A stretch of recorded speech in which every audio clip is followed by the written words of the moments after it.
धन्यवाद सर, धन्यवाद. बालाजी सरांनी खूप सुंदर प्रकारे आपल्याला मार्गदर्शन केलेलं आहे आणि सरांनी सांगितल्याप्रमाणे हे जे सर्व प्रोडक्ट आहेत ते घरगुती प्रोडक्ट आहेत. घरात लागणारे प्रत्येकाच्या याला लागणारे प्रोडक्ट आहेत. त्यातलंच एक प्रोडक्ट आहे हळदी.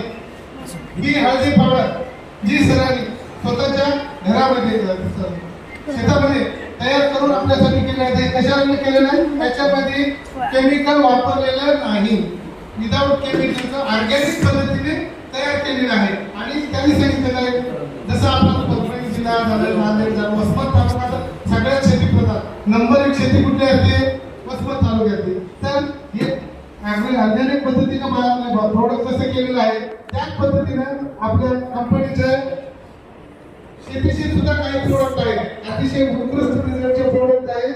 आणि त्याचे रिझल्ट कसे आले मला तर त्या प्रोडक्ट विषयी शेतीच्या प्रोडक्टची माहिती तेवढी मला नाही, पण याचे रिझल्ट काय असतात, त्याचे अनुभव काय आहेत ते आपल्यासोबत मांडण्यासाठी आमच्या आदरणीय सुकेशनी झोडकेताई आपल्याला या प्रोडक्टविषयी माहिती सांगणार आहेत. मी त्यांना विनंती करतो की आपण यांच्याविषयी आम्हाला सर्वांना थोडक्यात मार्गदर्शन करावे.